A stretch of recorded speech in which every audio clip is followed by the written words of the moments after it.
तो मैंने previous video में तुम्हें लैंड रिसोर्स करवाया था, ठीक है, भू संसाधन, और ये पूरा बता दिया था कि भारत की भूमि पर कितने परसेंट पर प्लेन एरियाज़ हैं, यानी 43% पर प्लेन एरियाज़ हैं, और कितने परसेंट पर्वत पठार है, और किस किस पर्पज़ के लिए उसका यूज़ हो रहा है, पेड़ पौधे जीव जंतु।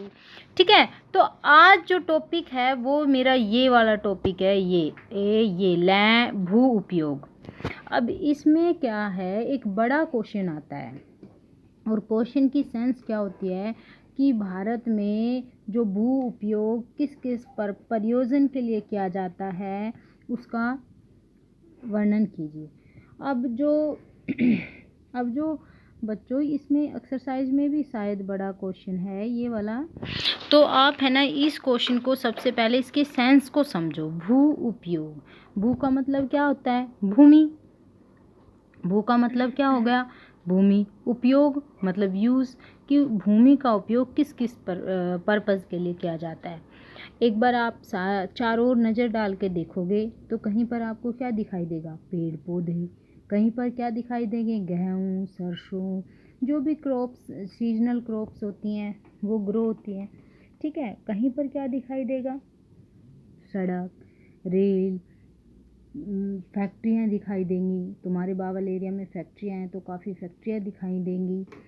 तो यही भू उपयोग है, बस ये भू उपयोग है जो तुम देख रहे हो ना, ये भू उपयोग है। ये बहुत बड़ा क्वेश्चन आता है 5 नंबर का, बहुत ही एक इम्पोर्टेंट रोल प्ले होता है इस क्वेश्चन का, और ये इजी क्वेश्चन भी है, क्योंकि सराउंडिंग आप नज़र डालोगे तो आपको भू उपयोग दिखाई देगा। तो हमें ये जो, देखो बच्चों, ये जो डायग्राम है, ये वाला डायग्राम 2000 ये वाला डायग्राम जो है, ये वाला, ये आपको क्या करना पड़ेगा, ये वाला डायग्राम ये लर्न करना पड़ेगा और इसको बना के आना पड़ेगा। इस डायग्राम को आप लर्न करोगे। आप ज़्यादा मैक्सिमम 2-3 के डाटा परसेंटेज में कर लो, ज़्यादा नहीं कर पाओ तो मत करो। लेकिन जो ये है, ये वाला जो फिगर जो दी हुई है ये वाली, ये करोगे। देखो, अब भू उपयोग में सबसे पहले क्या है, वन पाए जाते हैं। उसके पश्चात बंजर भूमि है, कृषि के अयोग्य भूमि है, कि कुछ ऐसी भूमि है कि वो कृषि के अयोग्य है और वहाँ पर कृषि नहीं की जा सकती, वो पूरी तरह इनफर्टाइल है। गैर कृषि परियोजनों के अंतर्गत क्षेत्र, ये पॉइंट आप देखो, ये वाला सबसे ज़्यादा वन पाए जाते हैं भारत की, 20 पॉइंट जो समथिंग परसेंटेज है वहाँ पर वन पाए जाते हैं। फिर बंजर भूमि है, कृषि के अयोग्य। दूसरा है तीसरा जो पॉइंट है वो है गैर कृषि परियोजनों के अंतर्गत। अब बच्चों, ये गैर कृषि परियोजनों के अंतर्गत क्या है बताओ। गैर कृषि का मतलब है जो कृषि जिस पर नहीं की जाती किसी और कार्य के लिए। जैसे मैंने कहा था कि फैक्ट्रियाँ देख रहे हो तो ये भूमि का तो प्रयोग हुआ है, लेकिन इस पर कृषि नहीं हो रही। तो जो फैक्ट्रियाँ हैं, सड़क परिवहन है, रेल परिवहन है, रहने के लिए जो घरों का निर्माण किया जाता है, ये सब क्या है, ये सब आपकी ये वाला है पॉइंट है, गैर कृषि प्रयोजन हेतु, ये वाला पॉइंट है। आपको ये पूरा का पूरा डाटा करना पड़ेगा, पूरा का पूरा ये वाले आपको करना पड़ेगा कि भाई पहले वन, बंजर और कृषि अयोग्य भूमि, गैर कृषि परियोजनाओं के अंतर्गत स्थायी चारागाह। कुछ भूमि पर ऐसे होते हैं, पास्चर्स होते हैं जिस पर पशुओं को चराया जाता है, चारागाह भूमि होती है, ठीक है।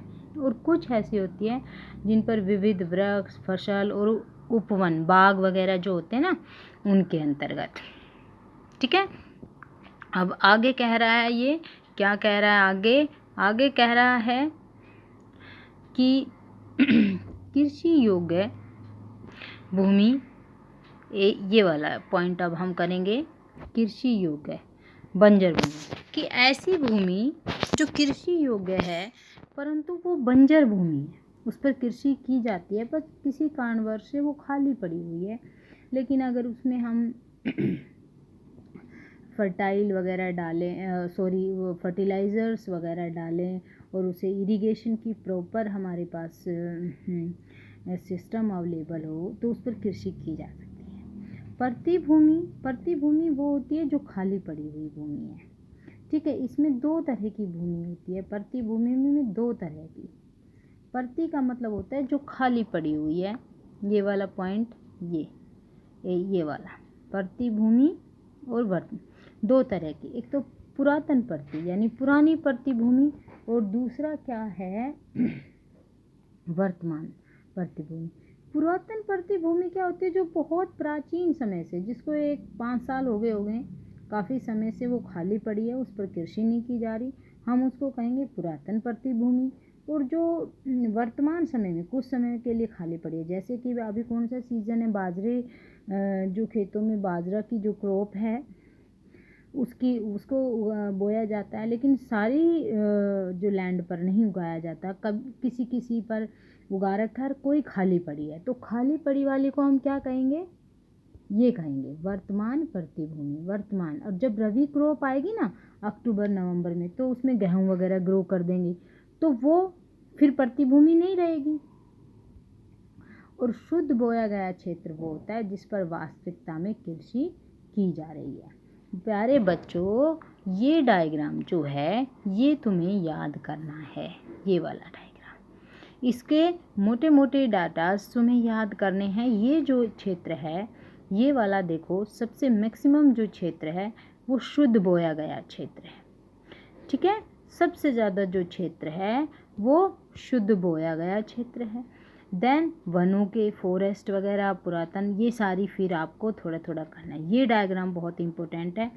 भू उपयोग में आप अगर ये डायग्राम याद कर लेते हो, उसकी 2-3%, और ये सारे किस किस पर्पज़ से किया जाता है, कि भाई ज़्यादा वैसे कॉम्प्लिकेटेड चीज़ नहीं है, कि चारों तरफ नज़र डालोगे तो आपको लैंड यूज़ का पता चल जाएगा। कुछ पर तो फॉरेस्ट पाए जाते हैं, कुछ पर पास्चर्स पाए जाते हैं, कुछ फैलो लैंड है, परती भूमि है। परती भूमि क्या है, दो तरह की, वर्तमान परती भूमि और पुरातन परती भूमि है। कुछ के ऊपर गैर कृषि प्रयोजन हेतु, जैसे बिल्डिंग्स वगैरह है, रोड्स वगैरह है, इसके पर पाया जाता है। तो ये तुम्हें ये बड़ा क्वेश्चन आता है, बहुत इजी क्वेश्चन है, बच्चे नहीं करते इसको, पता नहीं क्यों नहीं करते बच्चे, लेकिन ये क्वेश्चन बहुत बड़ा इजी है। आप चारों तरफ नज़र डाल के भी थोड़ा लिख दोगे तो भी आपको इसके ऊपर मार्क्स मिलेंगे। इस पे ये वाला क्वेश्चन बड़ा क्वेश्चन आता है, कई बार आ चुका है बोर्ड में। अब करेंगे कि भारत में, ये वाला क्वेश्चन करेंगे, भारत में ये ऑलरेडी हो गया है, लेकिन अब हम थोड़ा सा इसकी मार्च कर लेते हैं। ये भारत का जो टोटल क्षेत्रफल है, मैं कई बार बता चुकी हूँ, 32,87,263 वर्ग किलोमीटर है भारत के, ठीक है। और इसकी 93% जो है वो लैंड यूज़ के डाकड़े जो उपलब्ध हैं, केवल 93%। कुछ लैंड चाइना ने ऑक्यूपाई कर रखी है, कुछ पाकिस्तान ने कर रखी है, कुछ के डाटा हमारे पास अवेलेबल ही नहीं है। तो केवल 93 जो एरिया हमारा जो लैंड है उसके ही हमारे लैंड यूज के डाटा अवेलेबल है, ठीक है। अब इसमें सारा ये हमने जो बताया है वो सारा का सारा है कि शुद्ध बोया गया क्षेत्र कितना है, कितनी पास्चर्स पाए जाते हैं, ठीक है, वन कितने % क्षेत्र पर है। देखो बच्चों, ये सारा का सारा जो मैंने तुम्हें डायग्राम में करवाया है उसका डिस्क्रिप्शन है और कुछ भी नहीं है। हाँ, यहाँ पे एक इम्पोर्टेंट पॉइंट जो है जिसको मैं अंडरलाइन यहाँ पर करूँगी, ये हमारे देश में राष्ट्रीय वन नीति, ये क्वेश्चन भी बहुत इम्पोर्टेंट है बच्चों, बहुत ज़्यादा इम्पोर्टेंट है ये क्वेश्चन। और क्वेश्चन ये है कि राष्ट्रीय वन नीति 1952 के अनुसार भारत की कितने प्रतिशत भूमि पर वन होने चाहिए? 33% भूमि पर वन होने चाहिए। क्यों? ताकि पर्यावरण का संतुलन बना रहे, एनवायरनमेंट बैलेंस मेंटेन रहे। ये मिनिमम रिक्वायरमेंट है, इतने की तो रिक्वायरमेंट हमारे यहाँ पे है, इतने 33%। आई रिपीट माई क्वेश्चंस कि राष्ट्रीय वन नीति 1952 के अनुसार भारत के कितने % क्षेत्र पर वन होने चाहिए? तो कितने परसेंट पर? 33% पर। लेकिन बच्चों है नहीं, केवल 20.9 समथिंग है, यू कैन से कि 21% पर ही फॉरेस्ट पाए जाते हैं। फॉरेस्ट होना बहुत ज़रूरी है। अगर फॉरेस्ट नहीं होंगे तो पर्यावरण का संतुलन बिगड़ जाएगा, और उसके दुष्परिणाम क्या क्या हैं वो हमने बता दिए थे पहले ही। ग्लोबल वार्मिंग होगी, ओजोन लेयर का डिप्लेशन होगा, ठीक है। और जैसे अब इसमें बता रखा है कि भाई किस किस से जो होता है वो भूमि को नुकसान किससे होता है। तो पहला रीज़न कहता है माइनिंग के कारण। माइनिंग जब करते हैं, जब हम खनन करते हैं, खोद कर जब हम खनिजों को निकालते हैं, तो इससे भू निम्नीकरण होता है, भूमि का डिग्रेडेशन होता है। कहता है कि जो पंजाब है, हरियाणा है, पश्चिमी उत्तर प्रदेश, इसमें बहुत ज़्यादा ओवर इरिगेशन होता है, यानी अधिक सिंचाई के कारण भूमि का निम्नीकरण हुआ है। क्यों? क्योंकि जब ज़्यादा सिंचाई करोगे तो मिट्टी में एक वाइट लेयर सी, नमकीन लेयर सी बन जाती है, ठीक है। और मिट्टी में वो लवणता की मात्रा ज़्यादा बढ़ जाती है और वो इनफर्टाइल हो जाती है, वो मतलब फसल उगाने के लिए अब वो सूटेबल नहीं है। तो यहाँ पे भू निम्नीकरण के लिए क्या क्या रीजंस हैं, कहाँ पर क्या रीजंस है कि माइनिंग है, ओवर इरिगेशन है, अत्यधिक सिंचाई है, और इसके अलावा भूमि का अगर भूमि में जल हमेशा खड़ा रहे तो भी वो भी हार्मफुल है, उससे भी इनफर्टाइल हो जाती है। ये सारा भूमिका है। अब ये पूरा टॉपिक मैंने तुम्हें करा दिया है, लैंड यूज़ का कराया मैंने, ठीक है। भू संसाधन मैंने करा दिया आपको। अब मैं तुम्हें सोयल नेक्स्ट वीडियो में कराऊंगी, ठीक है। ये बड़ा क्वेश्चन है, इसको ध्यान से पढ़ना बुक में से और इसको याद कर लेना बच्चों, और ये इम्पोर्टेंट भी है, तो तुम्हें इसको बहुत अच्छे से लर्न करना चाहिए प्यारे बच्चों, ठीक है ना बच्चों। ओके, ध्यान से देखना वीडियो को।